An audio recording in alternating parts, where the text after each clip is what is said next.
and then thereafter come with issues in both the cities. What is disability?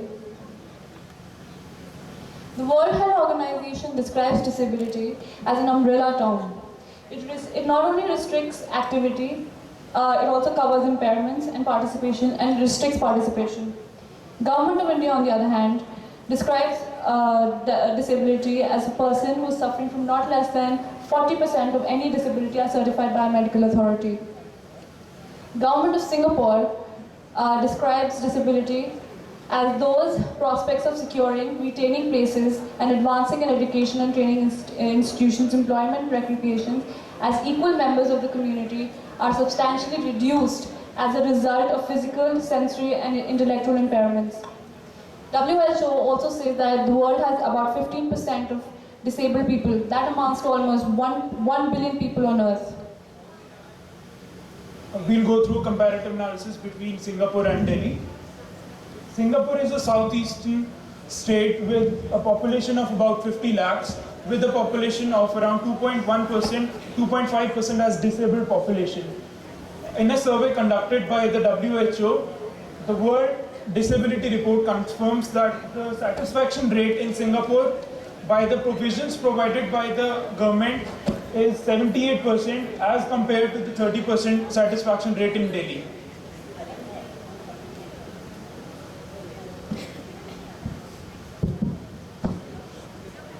The public transport in Singapore. Singapore has about 80% of the people traveling by the mass rapid transit, therefore making it the most reliable and the most used form of transport there. The provisions that the government there has given for the mass rapid transport, we can see from the pictures here, as well as the provisions for each of the people having this certain disability. For example, people with wheelchairs have one barrier free entrance, whereas people for blind people have tactile service indicators. For deaf people, there are platforms that indicate.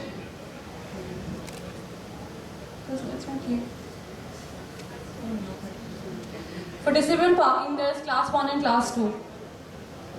Class 1 parking labels for disabled drivers, whereas Class 2 for parking labels for family members of people who are taking care of those disabled people. For blind people, ATMs have audio function, braille plates that allows visually impaired customers to perform banking transactions.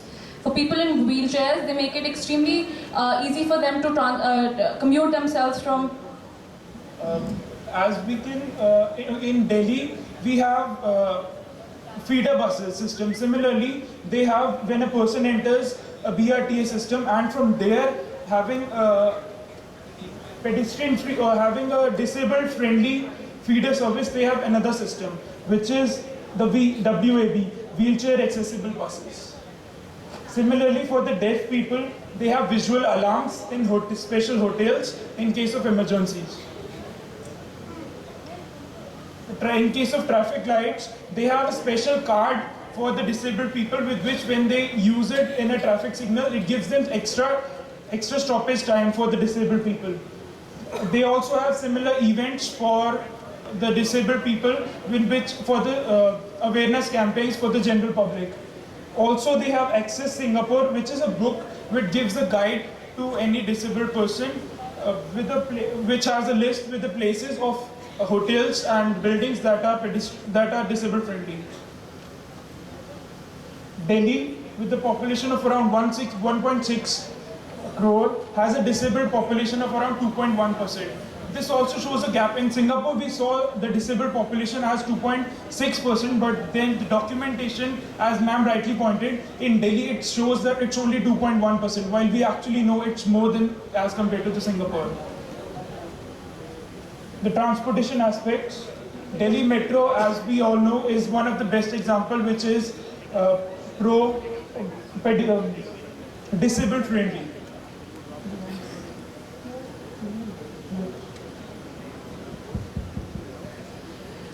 We face it every day in Delhi. People who are from Delhi would know this. Metro stations are extremely disabled friendly. They do have wheelchairs. They provide assistance to people from one station to another. People with disability do not feel that they cannot commute without any assistance because it's provided in metro station, which I feel is one big plus point for a lot of transport facilities to be given to them. DTC buses are disabled friendly too, as they have low floor and foldable ramps and wheelchair areas. Now, but when you see, we're covering the issues. When you see the DTC, we have an image that the Delhi buses is not as disabled friendly as the metro is. But then when a person gets off the metro, you have feeder buses. In case of the feeder buses, it's high floor as compared to the DTC. DTC buses are low floor, but then the feeder buses are high floor. This creates a problem. Moreover, you have obstacles in between the tactile plate.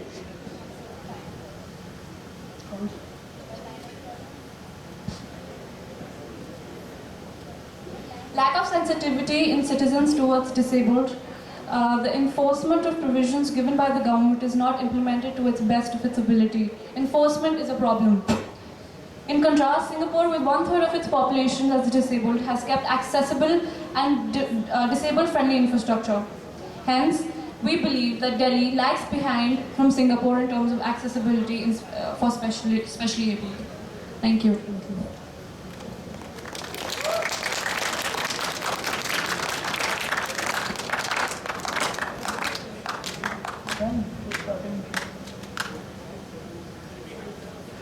The jury may now ask the question. Okay, you are done with your video as well? Yes, now we start with the... Okay, all right.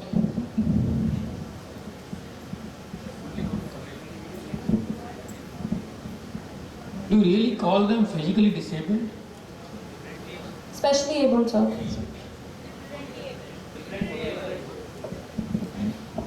Is there anyone who has right answer of this question? Differently able, specially able. Any other? Physically challenged. I would give you a technically right word which is internationally accepted. It is persons with disabilities. You have the person, the person with disability is a person first, and then he has disability. It should not be used as an adjective, that disabled person, disabled parking. Is parking disabled? Is person disabled? It is person with disability. He's a person first, and then he has any other disability. Yeah. And my question is very simple, and the question is, what is the right slope for a ramp? Right slope for a ramp? For a ramp. What it is, what is the right slope, what is the right slope considered in Singapore, and what is right slope considered in India? This would be a little difficult to answer, but what is the right slope in general? In terms of angle? Yeah, slope. Yes, ratio.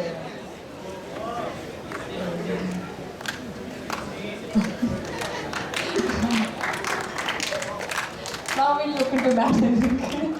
Yeah, it is 1:15 in India, and it is 1:20 in Singapore, and that makes a lot of difference. You know, if you have 1:10 ramp, not a single person, those who use wheelchair or those who have any lower limb impairment would be able to use that ramp. You know, many times in Delhi, all those bus stops have very difficult ramp. It is difficult for all people, those who are wheelchair users or those who have any. In fact, it is difficult to use for even able-bodied person. You know, it is such. There are such steep ramps. So one should be very careful when you are assessing any facility for mobility impairment. Right? It can be just a kind of a eye wash instead of a real facility. In our starting video, we had that example. Even though the place has a ramp walk, but then 5 people are pulling up that wheelchair and taking him upstairs. That's because of the slope angle. And one more thing, when we talk about wheelchair users, there are only, I would say, 5 to 6% of the people, those who have impairments, those who use wheelchair. Rest of them have vision impairment, hearing impairment, those who have any kind of lower limb impairment, for whom handrail is more important than a ramp. So we have to be very careful when we are talking about accessibility, because we are not just designing for wheelchair. Okay, and even if we are doing it for wheelchair, then even small little things like ramp slope make a lot of difference. Thank you.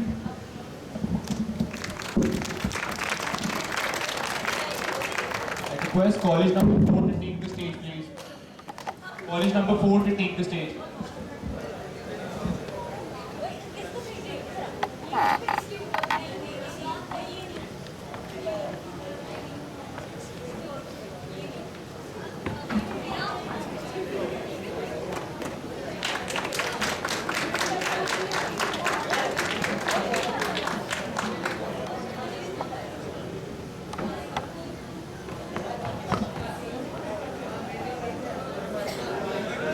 Good afternoon, everyone. We are from College of Engineering, Pune.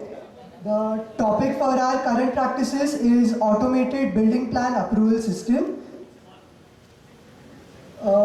First of all, I would introduce the relation to the theme. The theme for this year's current practices was planning revolution in 21st century. Automated building plan approval system is identified as a best practice in e-governance and used across many countries. Relation with the urban governance, it is a best example of e-governance system, and it has given a unified platform for the citizens as well as local bodies and authorities, and has shifted from the traditional manual process to an automated one. The relation with the social equity is that this system provides transparency, accountability, efficiency, and equity in all terms far possible. The evolution of ABPAs, what are the existing conditions which we face now? The lack of mapping of city master plan, then lack of the facilities and services, lack of information to the citizens, and no ready available historical data. The challenges which we face today is the rapid urbanization in industrial and residential sectors, as well as complex bylaws and slow and error-prone process which is found in our building plan approval system. The needs why ABPA should be implemented is the complex law records. The traditional process being a time-consuming process, it is very hard for the corporation itself to generate the revenue what they require, and there is no standard process determining the traditional approach of building plan approval system. The process, basically, the essentials for implementing ABPAs can be subdivided into 4 points, that is input, process, output, and others. The input, in the input, building plan approval through online software, that is in this case ABPAs, is submitted to the authority. Then the process goes that 100% mapping is done, it's scrutinized completely. The outputs are that it is transparent, efficient, and accountable. Now I'll explain you how this software works. Basically, the workflow program, it first starts with the online proposal submission through AutoDCR. The architect fills the online application. He attaches the required documents as well as drawing, and get a registration number as such and an acknowledgement for the future reference. Then the documents are scrutinized by the AutoDCR and the authorities. The authorities check all the rules if they are followed or not. AutoDCR checks them properly and generates acknowledgement letter. In the technical scrutiny of drawing, fail entities as such are caught by the CAD drawings, and even the text reports as well as the calculated area calculations are given by the CAD drawings itself through the software automatically. Later this process is done, the AutoDCR helps us to calculate for the calculation of fee and generates the letter and receipt, then even shares the payment alerts through SMS or emails. Then it captures all the full legal case history of any application at one place. It can integrate and enable NOCs as well as other data from the other departments through this software. And again, it gives online proposal status tracking by citizen and online TDS status tracking for citizens. Now about the program. This program was developed by soft-tech engineers which are already expertise in the CAD-based development program, as they have excelled in their structural engineering product known as struts, which was used over about 4,000 Indians.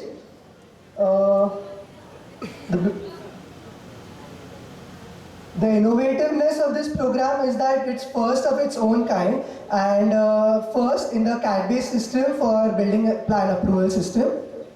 Then it is completely based on automation. There is no human error as such or no human intervention which can make defaults when you are checking the building plan approval system.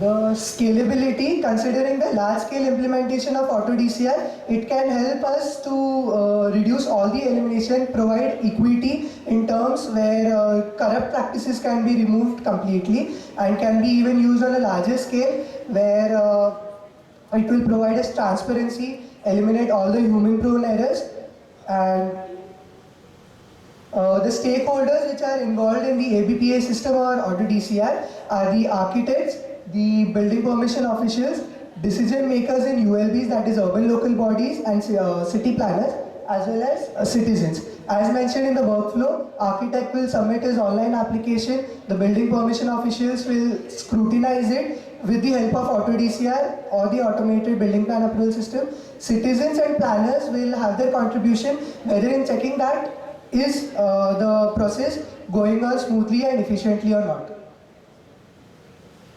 Now the selection of case study, we have selected auto DCR implemented in Indore Municipal Corporation. Why we chose this topic, why we chose this case study is that when it was implemented in Indore Municipal Corporation at its inception level, it was used just at a pilot project level, but when they got successful results, they implemented it on a larger scale and now it is successfully running in Indore Municipal Corporation. Our comparative case study is of Singapore, that is coordinate system. Now further will be explained by my partner.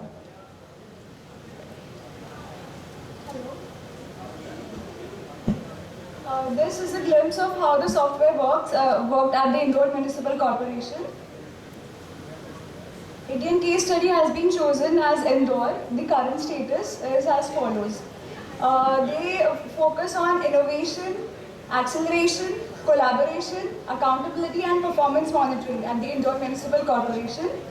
And the workflow goes on like the architect submit the online application, then document validation and scrutiny is done, followed by site inspection, scrutiny of the plan complying with the DCR, then payments is done within 1 working day, and final approval certificate is issued thereafter. Benefits to citizens of Indore are as follows. It's on a first come first served basis. Online submission and status brought about transparency, uniform interpretation of bylaws, anywhere and anytime access. It eliminates human errors, simplifies procedures, and the status of acceptance and rejection is available on real-time basis. Also, corporation is benefited through consistency, accuracy, reduction in litigations and complaints as well. Asian case study of Singapore, that is CodeNet. It's another software which allows us to submit a building project application. It consists of 3 core parts: one-step submission center (OSSC), and intelligent building plan and intelligent building services system. Impacts are it saves time in getting approval, limitation to political influence, reduces corrupt practices. It takes into account the consideration on physical, social and psychological needs of all people. Now comparative analysis, Indore and Singapore. Parameter is the name of the software, Auto DCR, which was set up in 2004 and CodeNet in 1993. These are the governing rules. System prior to ABPS in Indore used to be through manual scrutiny, payments by cash check, there were calculation errors. While after ABPS, there was innovative scrutiny, then verifying DCR, automated lengthy and cumbersome processes. While in Singapore, before ABPS, there was manual checking of plans, multiple submissions, and time consumption. Then information services speeded up after ABPAS. There was electronic building plan summary, checking and approval process. Also in Indore, the working days time reduced from 40 to 45 days to 20 to 21 days. And in Singapore, from 129 days to 29 days. The mechanism of implementation is as follows, with the benefits on first come first serve basis, eliminating human errors in both Indore and Singapore, and the awards and testimonials are as follows. Conclusion from CoreNet, it's a one-stop convenience to both sectors, one-stop submission of plans and one-stop access. Your presentation time is over. You cannot proceed further. You can continue with your video or photo documentation though. Please play the video. The video focuses on Thane Municipal Corporation, how the auto DCR has impacted Thane Municipal Corporation. 1.5 crore residents has been declared as the most populous district in the country in the 2011 census. With a 35% population growth in the last decade, the Thane Municipal Corporation has had its hands full in managing the rapid development of the district. We find out how technology has helped Thane become more efficient.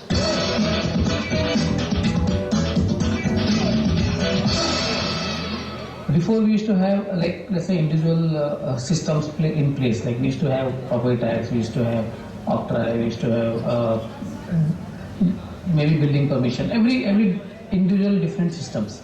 Then we started thinking about in terms of comprehensive enterprise-wide solutions, like ERP kind of a solution. So most of the cities have gone for ERP. Like we ourselves have gone for ERP. Now, but it's not that every citizen gets whatever he wants from me only. He has to interact with collector office, he has to interact with CP office and other like MSCB, a lot of other RTO. So what I understand from the smart city is that we go beyond an enterprise solution to a city-wide solution, where my system should be very seamlessly available to even collector to interact with. We implemented Auto DCR, our flagship product, which is a highly innovative product for building plan automation. We brought in this product to bring in transparency, so bring in uniformity in terms of interpretation of the building bylaws, which are very important, and also bringing speed in terms of approval of the process. Developed by Softtech Engineers Private Limited, this software has digitized the building plan approval process, which has helped increase transparency, reduce delays, and boosted the efficiency of the Thane Municipal Corporation. We asking people to submit, or any citizen or any developer to submit a plan in our pre-DCR format, which is the electronic format, and then you give an AutoCAD drawings, you said. My computer system runs through it, and it ensures that all the provisions of DC rules are checked against it. So nothing would be left out, number one. And then it comes to us to actually take a call on those deviations. This ensures 2-3 things. First thing it ensures is fast. Second thing is it's equal. So no developer can come and say that I was treated differently, the other guy was treated differently, because it's a computer. The product is based on the Microsoft technology.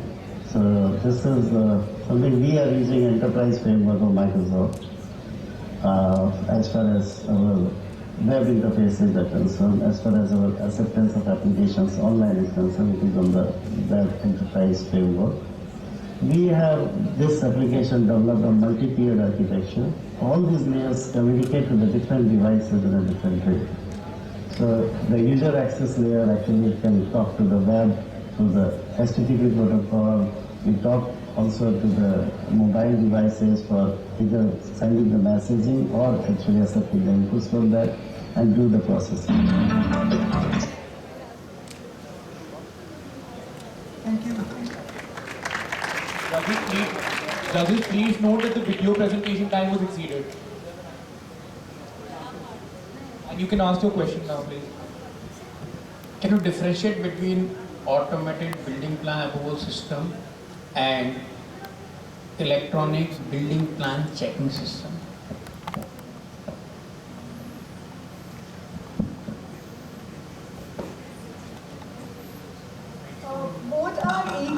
solutions working on based on technology. So they are kind of similar because one is automated building plan approval system and another goes on to e-governance. Sorry, just to clarify for them, not to you. Automated building plan approval system meaning is that the submission agency, whether as an architect or developer, is taking the entire responsibilities, which our current legal system doesn't provide us. So in that case, in many of the developed countries, you submit it. If anything goes wrong, architect or designer is solely responsible for any deviation. Authority has no liabilities, we have a defined guideline. That says automatic building plan, automated. No approving agency is there. You submit it for reference with the authorities. And what we are doing is in India and for that matter in Singapore is electronic building plan checking systems. Approval comes from the town planner. Unless you put a stamps, it doesn't approve. Any more questions?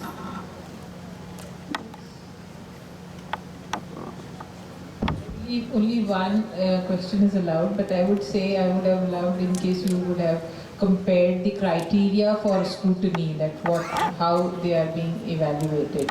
Because with that would have gone better with the theme.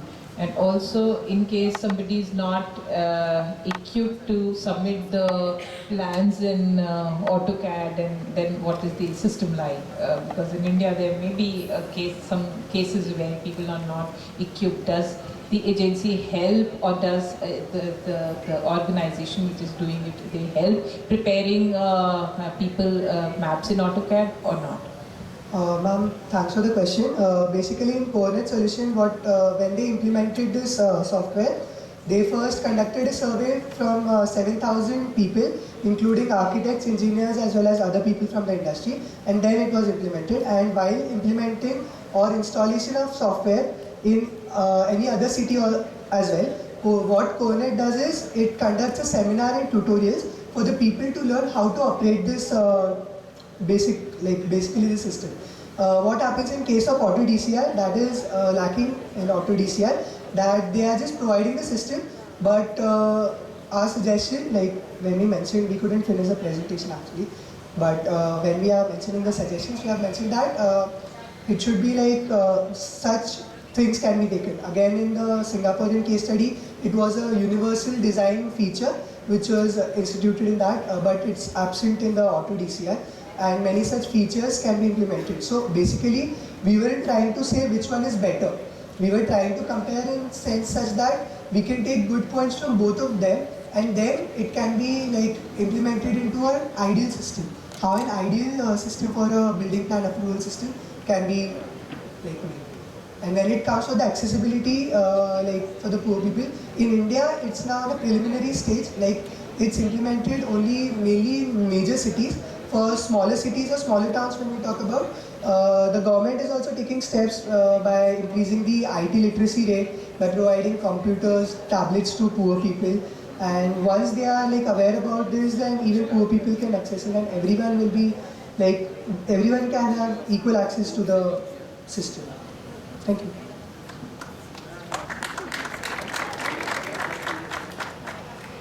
You see, thank you.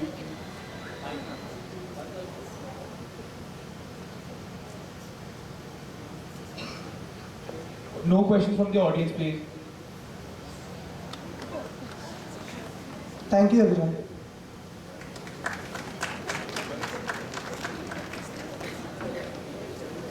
I request college number 5 to come on stage.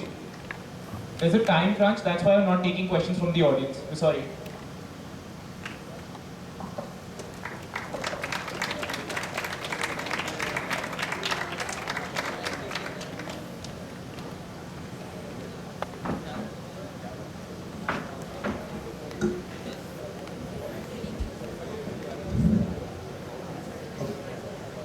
Good afternoon, everybody. Myself, Dhaval Kataria, and along with me is Atulya Satish. We are from School of Planning and Architecture, Vijayawada, and we have done our topic on old age friendly cities. First of all, I'd like to start our presentation by asking you a question. How many of us are really confident to send an old man or a woman out alone, maybe to go to a shop or to the hospital or somewhere, maybe for an evening walk or something. How many of us are confident to send them out alone? Okay, and next one is for the older people. How many of them really find the public transport which is available today that is really convenient to use, and the modern technologies that we are using today are really up to the mark and it's easy for them to handle? Actually, many of them tell us our world have changed. What world we used to live was different and we find it difficult to cope up with your society.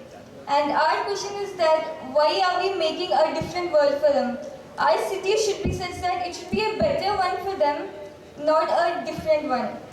And here, the concept of age-friendly cities is really of importance.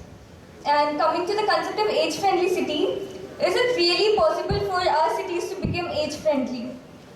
First, does natural and built environment encourage active participation of all age people? Can older people travel anywhere without any inconvenience? Do they have proper housing facilities? Do we really include them in all aspects of our society?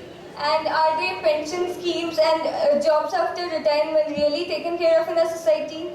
To find an answer for all these and to really relate it to the concept of old age city, we have taken some parameters.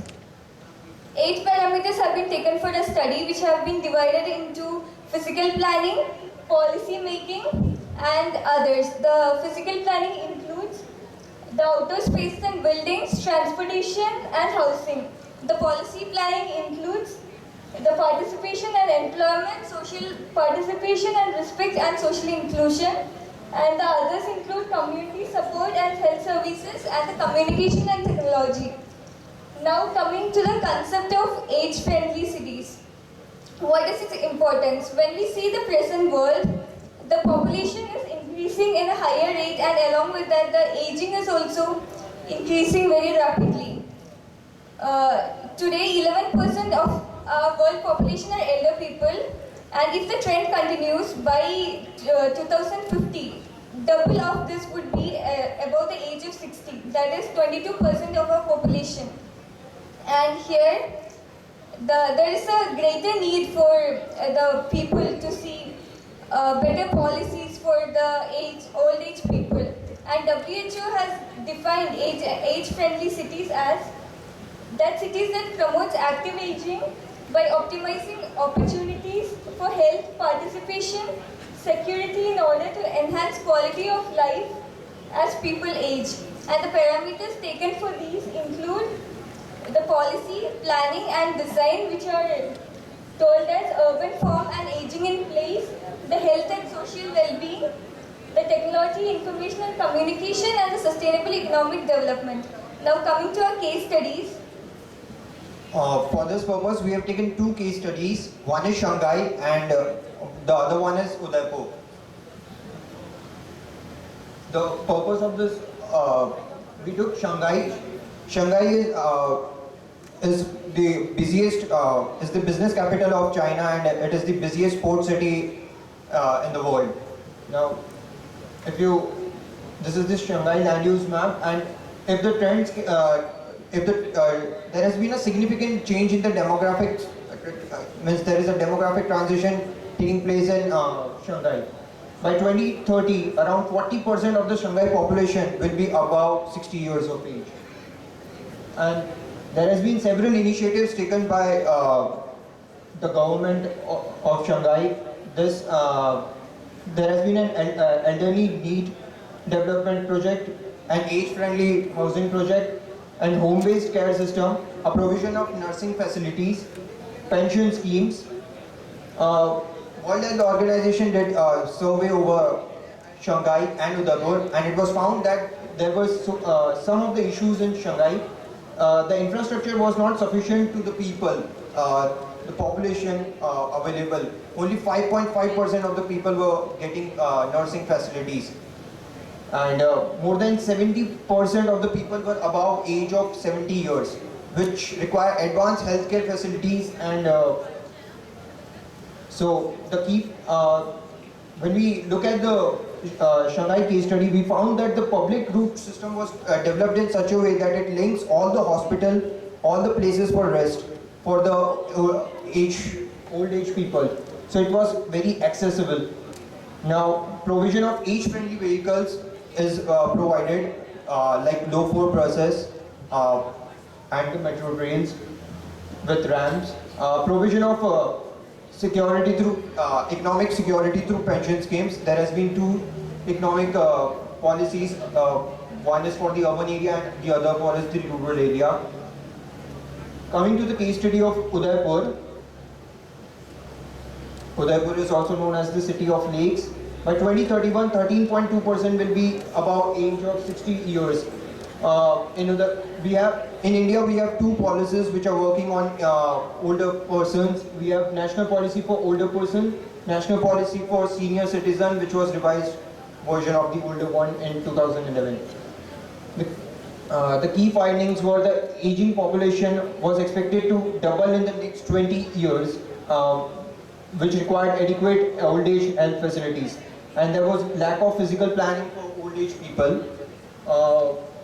Further, there are some provision. There is a provision of age-friendly infrastructure, daycare facilities, and building up of new low-floor buses coming up in Udaipur as well. We have done a comparative analysis of Shanghai and Udaipur, and we have found out that on the basis of our parameters, the three parameters, physical planning, policy planning, and others, we have found out that age-friendly vehicles are used in Shanghai, whereas in Udaipur, we don't have age-friendly vehicles till now. And then the traffic management in Shanghai is good, and the traffic management in Udaipur is very chaotic. Now, there is no facility for communication in Udaipur, whereas government and organization does this for Shanghai. Housing, they have a housing project which works on providing age-friendly housing project as I introduced. Whereas in Udaipur we don't have housing facilities which requires ramps, rails for the elderly people. And then we have social participation. For social participation we have community centers in Shanghai, whereas there is a lack of community centers in Udaipur. Finally, social inclusion, there is a lack of social.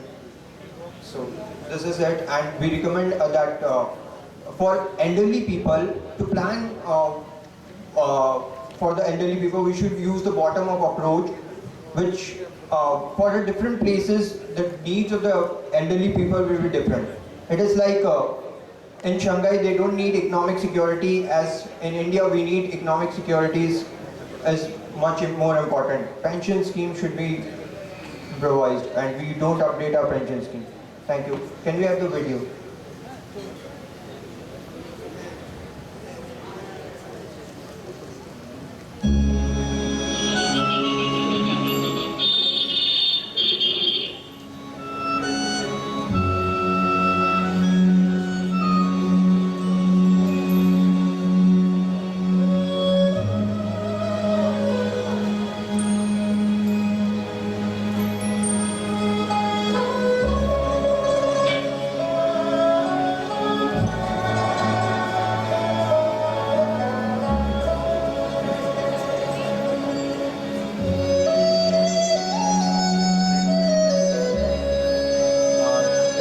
Shows that by 2050 only 55% population will increase in India, whereas the people above 80 years will increase by 700%. And every 8th world's elderly person lives in India.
Thank you. The jury can ask their question now.